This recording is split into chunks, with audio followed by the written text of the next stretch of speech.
Welcome back to Reading Bear. Today, we will take a look at some new malicious compliance stories. And if you enjoyed my content, please don't forget to subscribe to my channel and post some bear emojis in the comments. Let's go! The first one is titled, Return a Shady Item.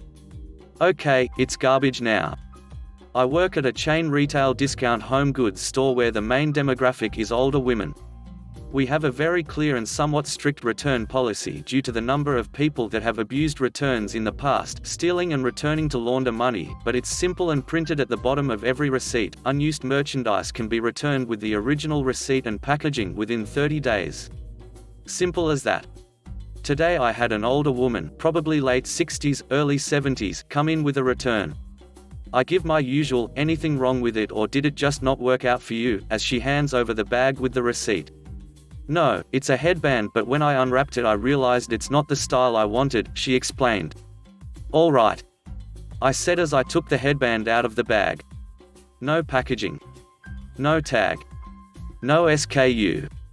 Just a piece of grey fabric, a bandeau wrap, if you know what that is. I'm sorry, ma'am, but I can't take this as a return since there isn't any packing or SKU number, I said. What? But I have the receipt. That's all I need for a return. She was already getting snappy and angry with me, and when customers act like this, it just makes me want to help them less. Nevertheless, I kept my customer service smile and voice on for her. Ma'am, at the bottom of your receipt here you can see where our return policy is stated, I explained calmly while pointing out the policy to her. Well, the receipt should be all I need. I want my money back. At this point, I'm done arguing with her. I ask her if she wants to speak to my manager regarding the policy and, of course, she says yes. I go to the office to get my manager, mid-60s, who's on an important conference call with the other managers of the district. I explain what's happening to her and she says, "Oh, we'll get this straightened," with a smirk on her face. I follow my manager out of the office and back to the register where the woman is still pouting. Now, my manager doesn't put up with any crap and trusts me probably more than any other employee to deal with irate customers, but she knows that since I'm only 20, a lot of these older women refuse to take what I say seriously and will only hear it from the mouth of someone much older.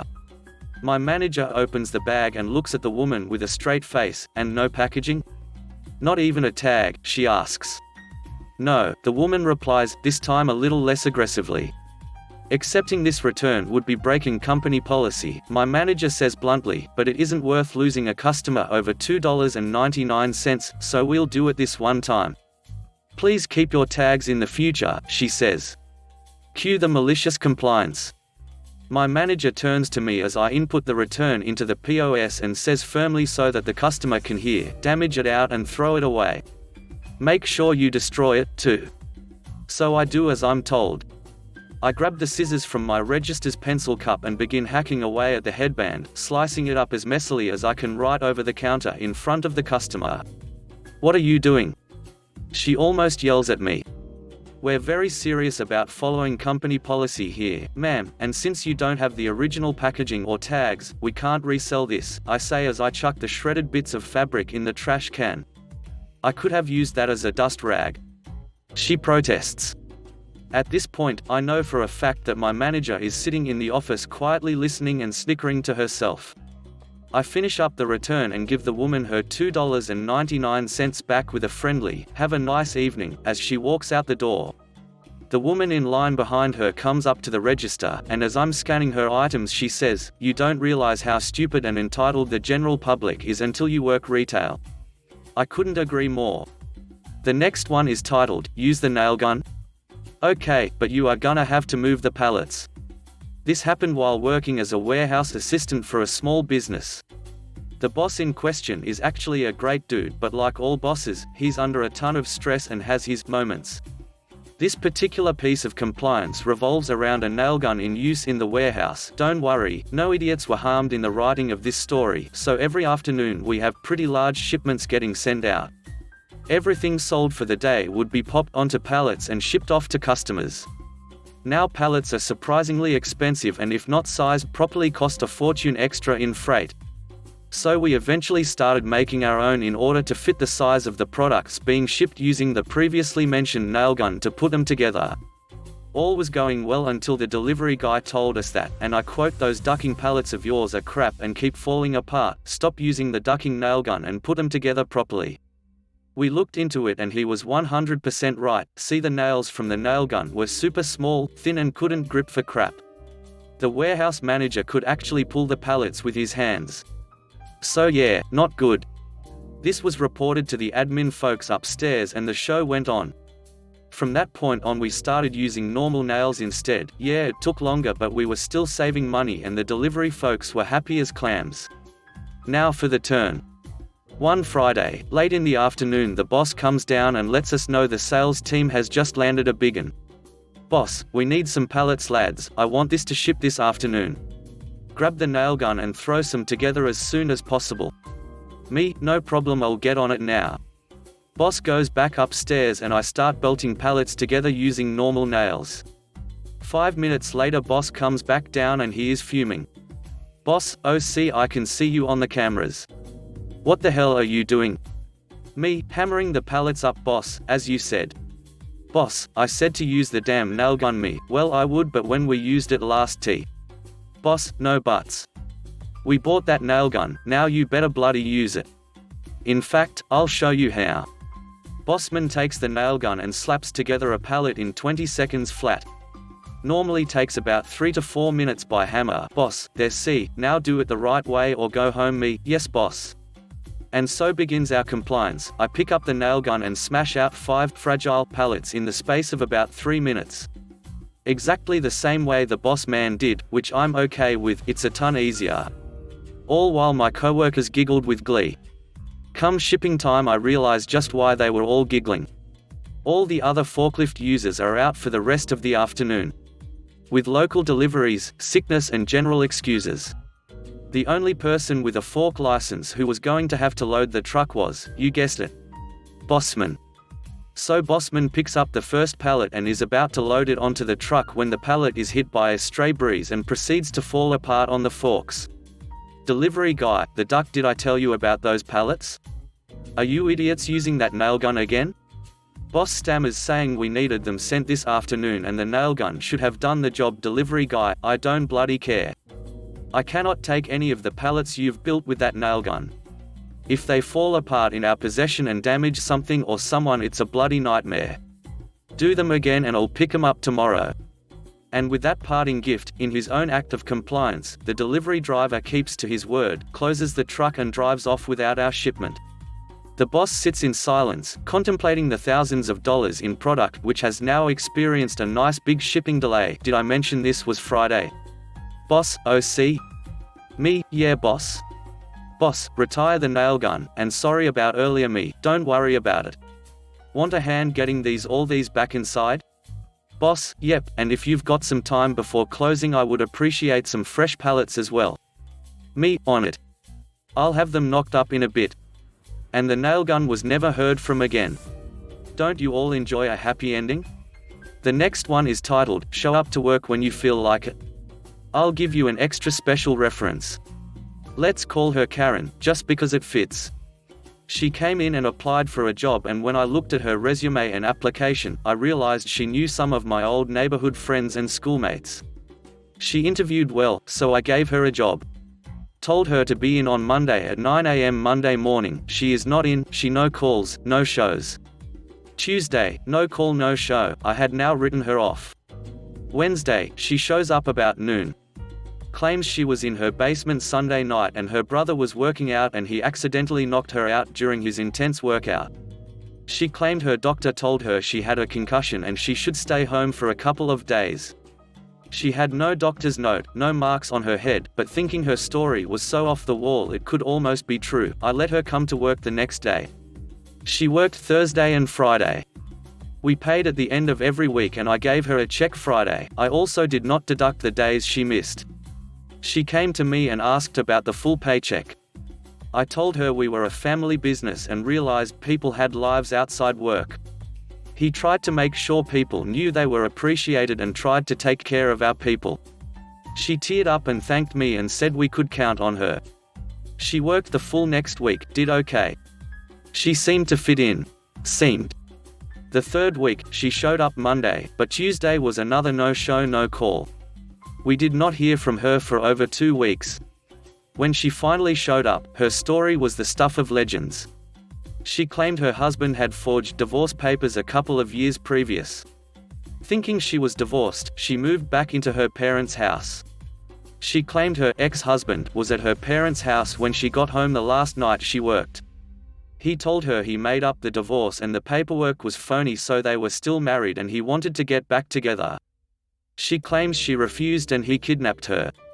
She said it took her until a couple of days ago to get away from him. She wanted to come to work the next day. She did not call the police and he wasn't arrested. There was nothing in the papers or on the news about any of this. She was not hurt, thank God. She asked if I believed her. I did not, but told her that I really needed someone I could count on coming in reliably every day. I gave her a paycheck for 1 week she had worked 1 day and told her I wished her good luck. I had already replaced her, and her replacement was one of the best employees we ever had. Here's the malicious compliance. The next month, I come into a phone message that someone from XYZ company called for a reference for Karen. As my secretary is handing me the message, she's laughing at the look on my face. I asked if she was kidding, she said she was not. She said she got a call from a man saying he was the owner of a company in the area and he asked about Karen. Then my secretary asked if she could listen in on the call. She was a pistol. She then goes and gets my partner and tells him I am going to call and give Karen a reference. Now he is in my office laughing too. I call the guy and we make some small talk. I tell him what we do and he tells me what he wants Karen to do for him.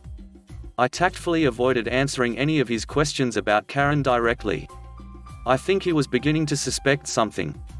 Remember folks, employers can get in a ton of trouble for bad references. He finally asked my opinion of Karen, and what I said was, if you can get Karen to work for you, you will be very lucky.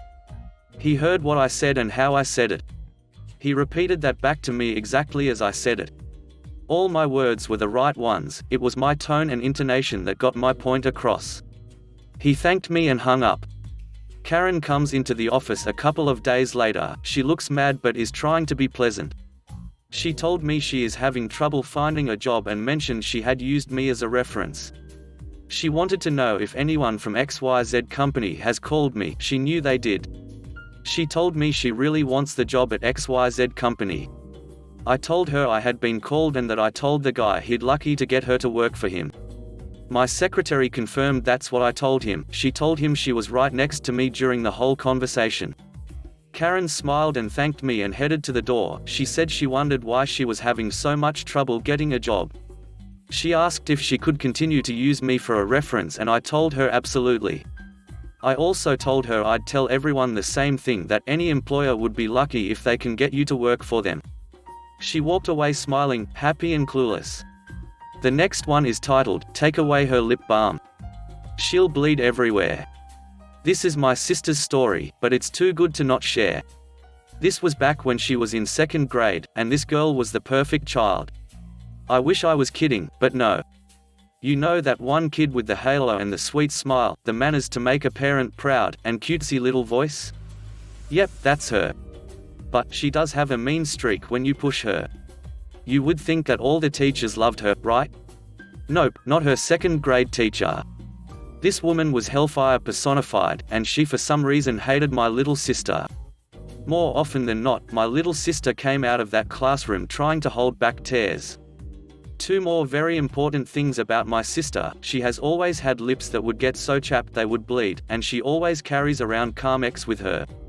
So, one day, she's sitting in class with Hell's favorite teacher when she pulls out her little tub of Carmex and the teacher immediately starts screeching at her to see her after class.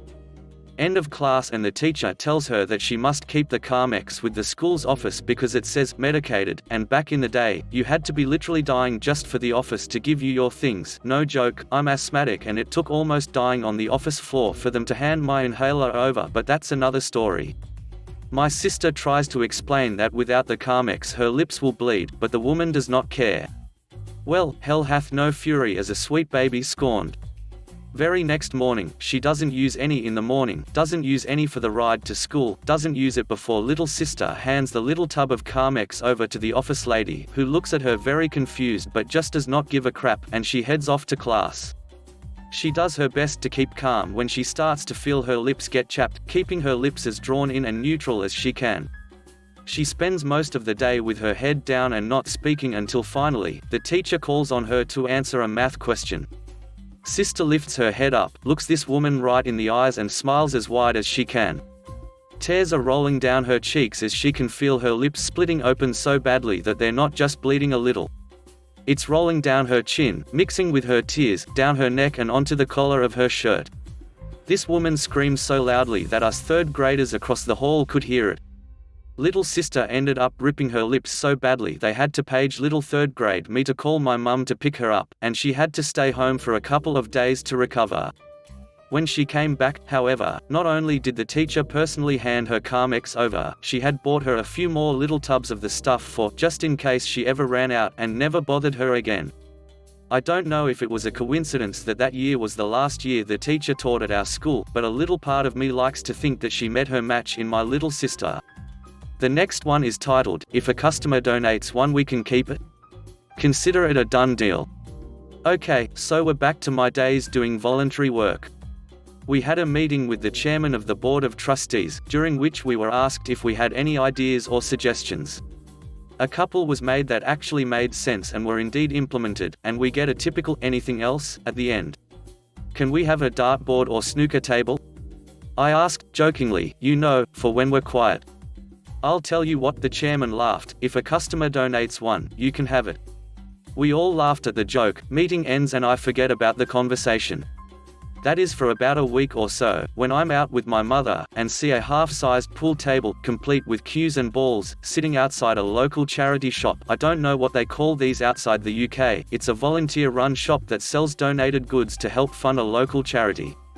It wasn't exactly completion grade, more something you might buy for kids to play on, but still perfectly serviceable. I suddenly remembered the conversation with the chairman, and tell my mum about what had been said, pointing to the table. Well, she says, I'm a customer of charity I was volunteering at. Go find out how much it is.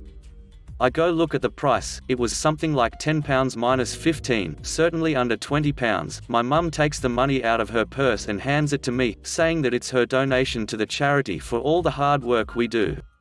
Not one to look a gift horse in the mouth, I thank her for the money and quickly buy the table before anyone else can. So, the next day I'm back doing my charity work, and I walk in with a massive crap-eating grin on my face. Hey, other volunteers. Remember what chairman said about a dartboard or snooker table? Everyone looks at me, confused, as I produce the pool table from round the corner. Everyone breaks out laughing, even more so when I make it clear that it's not a joke, it actually has been donated by a customer, perfectly within keeping with the stipulations put down by the chairman. Our team leader, who was having trouble standing, she was laughing so much, relents and says we can keep it, so long as we finish any work that needs doing before we play with it, and we never use it when there's a customer around. Thus began 2 weeks of joy. Work was getting done much faster, as everyone wanted a turn at the table. Everyone was happy, and we made sure that we kept to the rules set down by the team leader, not wanting to lose our pool privileges. Unfortunately, all good things must end. One day, when I wasn't there, the chairman paid a surprise visit and was shocked to see 2 of the volunteers enjoying a quick game between customers. All other work had been done, and there was still someone on the desk to answer the phone and greet visitors. I don't know the exact exchange that took place, but the chairman asked what the hell was going on, and the team leader reminded him of what he'd said at the meeting. She also confirmed that the table had been donated by a customer, even digging out the paperwork to prove that my mother had been registered with the charity for almost a year at that point. But the chairman didn't see the funny side of it, and insisted that the table be gotten rid of. So, at the start of my next shift, I loaded it into the back of my car. It ended up being donated to a charity fair my mother was helping out at, and someone else got to enjoy it. The last one is titled, You Expect Them to Be Delivered as You Would with Anyone Else? Sure thing, buddy. So I recently started working at a new job at a Canadian retail company that has online services.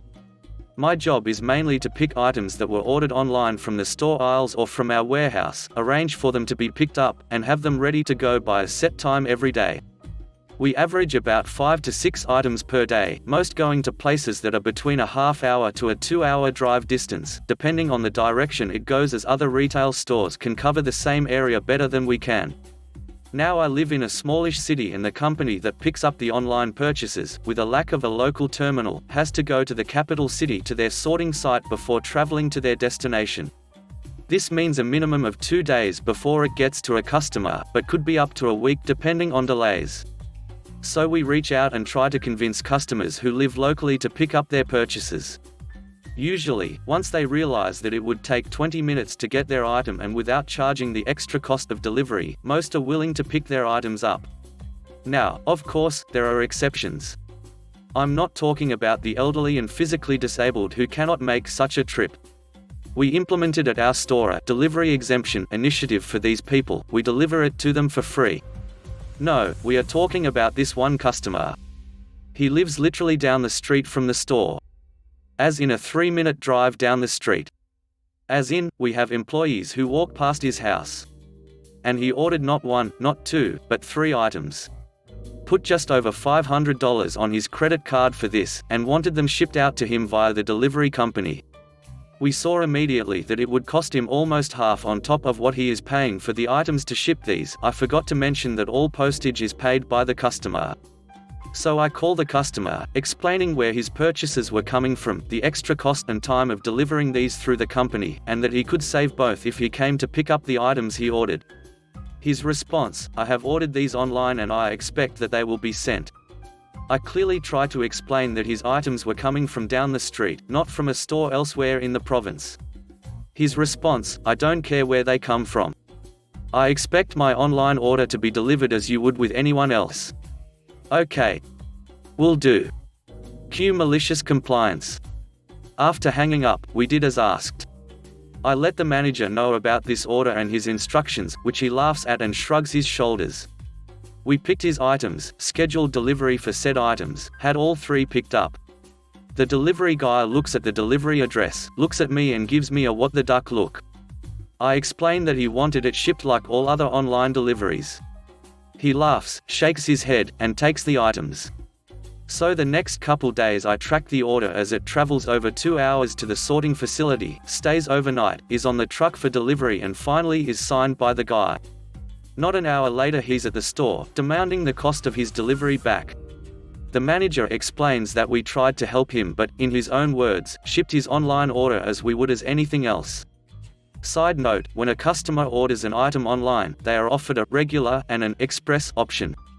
Express is much faster but has a higher charge than regular deliveries.